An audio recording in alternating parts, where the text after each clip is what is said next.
everybody, it's Rob from Rainy Day People. Peggy and I are here in Pennsylvania. We're visiting my sister, and we found out Valley Forge was only about an hour from her house. And so we decided to drive over here. Peggy's inside the visitor center, and so we're going to show you around Valley Forge. I never thought I'd go visit that, so hope you enjoy it. And just a reminder, our channel is all about family and personal improvement and our retirement travels and stories. So hope you enjoy this. Let me pan around here and show you the visitor center. There's the visitor center, and we'll go in and catch up with Peggy. So it's really beautiful in here. There's Peg. Yeah, this was really interesting. This is a will begin in 5 minutes in the theater. The theater is located in a separate building. To get there, please take the stairs or the elevator to the second level, go outside and follow the This is a letter from George Washington to Congress asking for help. And you can, I mean, it's legible. So. Yeah, let's see if I can get it.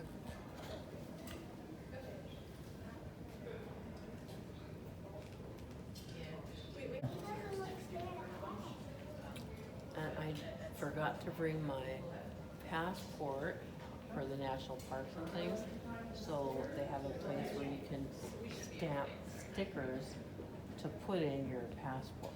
Yeah. In case. Well, maybe it's out in the car. Yeah. I don't know why we would have taken it out. I don't think I did.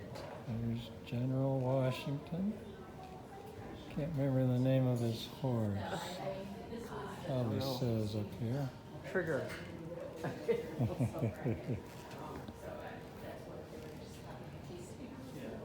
Beautiful paintings.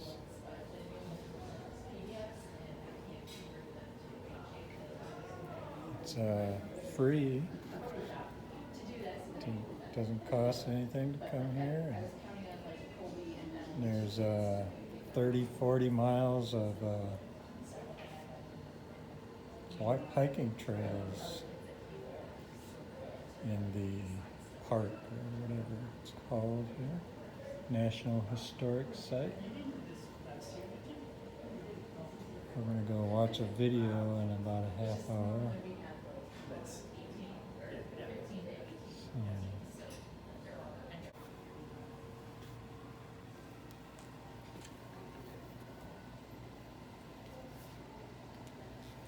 Hard to believe we're here and we're the Revolutionary War could have been lost if they hadn't survived the bitter cold winter here.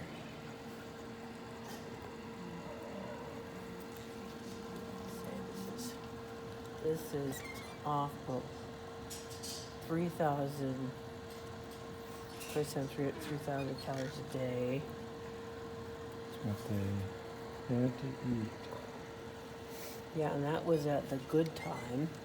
Yeah. And this is the 500 calories daily. Wow. And they had these it's called smoke and something big. This is a modern The MREs. soldiers. Yeah, lemon lime flavored fruit juice. Wow. Let's get a shot of all of them open. Quite a difference.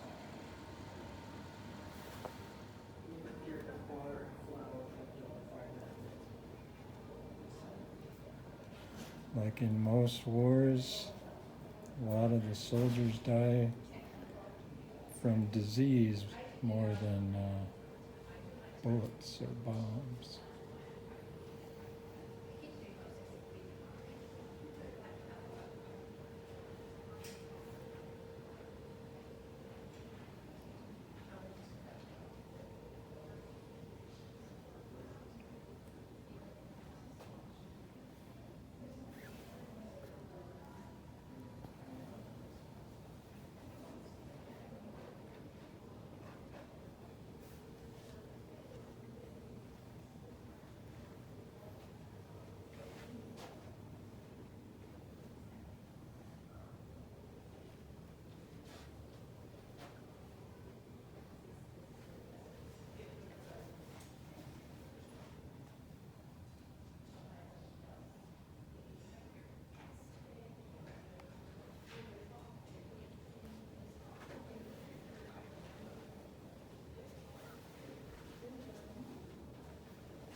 Yeah, we owe a lot to these people, soldiers.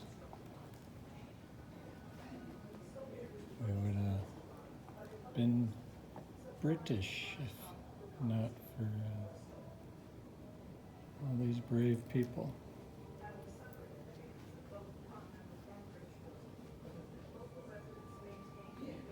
I admire the British people a lot,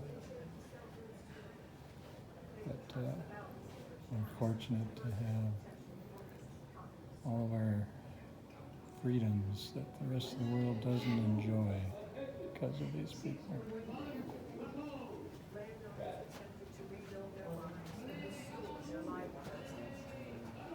Yet it would take years for the land to recover. General Washington returned to Valley Forge 10 years later, in 1787. Very nice visitor center.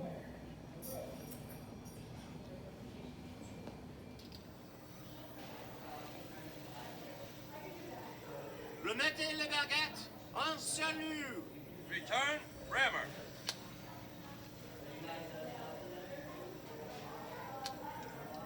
Posez les fusils. Shoulder, firelock.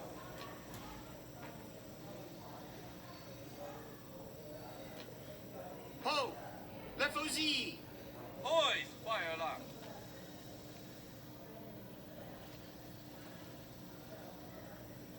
Apprêtez. Cock, firelock.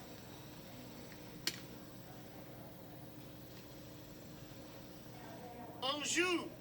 Take aim.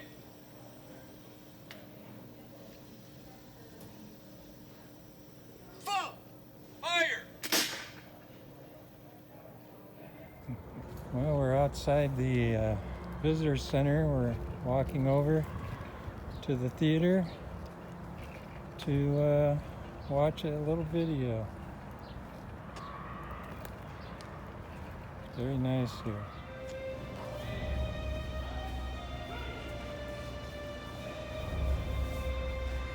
Independence. The Continental Army, under General George Washington, has suffered a series of defeats against the British, who have now captured Philadelphia.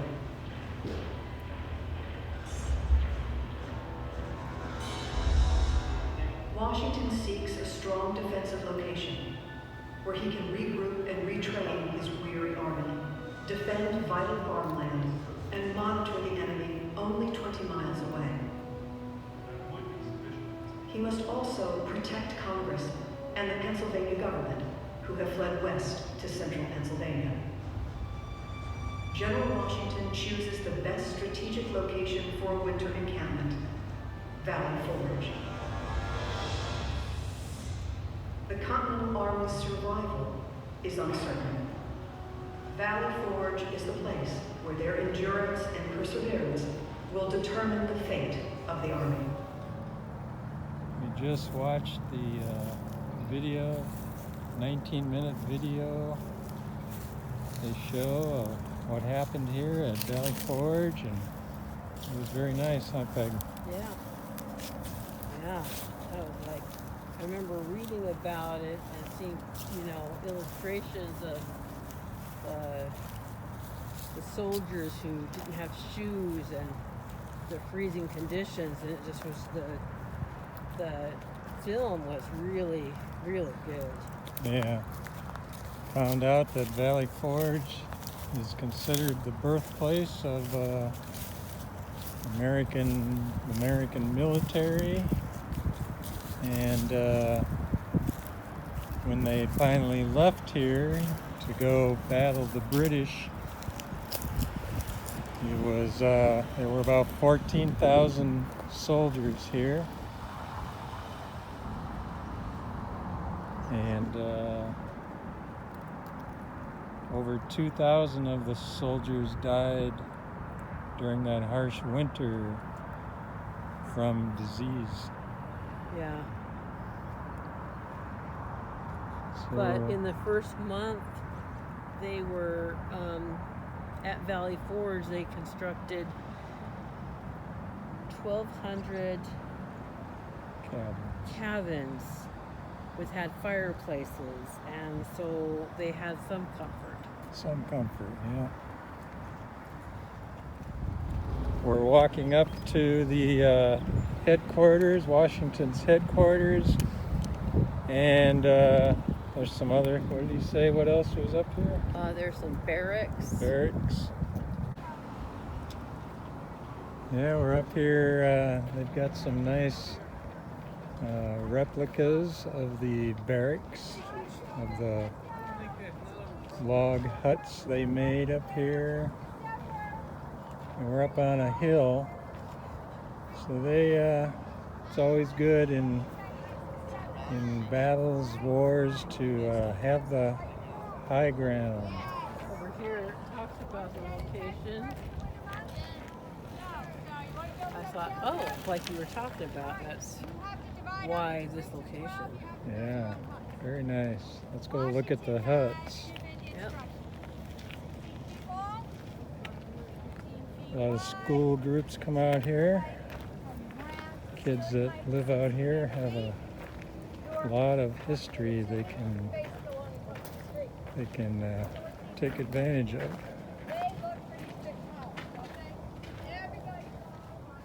This has a stone or a concrete floor, but I'm sure back then it was Dirt. wood. I mean, wood, yeah, dirt. Because they've got like impressions of leaves in the floor, sticks. I think they're just trying to replicate the kind of floor. I'm amazed that they had fireplaces. Yeah, they had to have them to survive. And yet the amount of noise just one of those cannon makes is pretty substantial. And I often point that out to people. Remember, I don't know about you, but my entire life I have experienced loud noises. I have been to rock concerts. I have heard jet planes flying overhead. I have heard jackhammers. You know, when you're living in the 18th century, outside of a battlefield, what is the loudest thing you ever heard? Probably a thunderstorm, right? Yeah. Yes, know? yes. Imagine being on a battlefield and hearing the enemy's guns suddenly go off all at once. When you hear these accounts of new recruits or untrained soldiers on both sides who just drop their guns and run after the first volley, it's understandable when you get the psychological impact of just the noise and smoke and flame going off, let alone actually seeing people dying for the first time around. Yeah. Had an impact and was known to, people would lose their nerve after the first volley went off. So it's something to keep in mind. Here we are at Washington's headquarters. Looks like we might be able to have a little tour from a ranger. This is Washington's office. Looks like he had some snacks there on the table.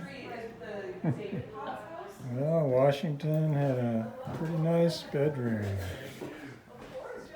Now Washington slept here. A lot nicer than the troops, but that's always the case. Here's the kitchen where they made the general's meals and his aides, I suppose.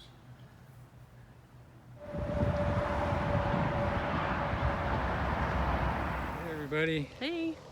Well, we've spent a few hours here at Valley Forge. Valley Forge National Historic Park, and it's in eastern Pennsylvania, and it's really neat, isn't it? Yeah, it's really nice. It's free, and all you gotta do is pay for the gas to get here.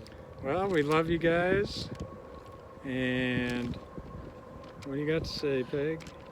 I don't have anything to say today. Okay. In a world where you can be anything, be kind. Be kind. Love you guys. Bye-bye. Bye.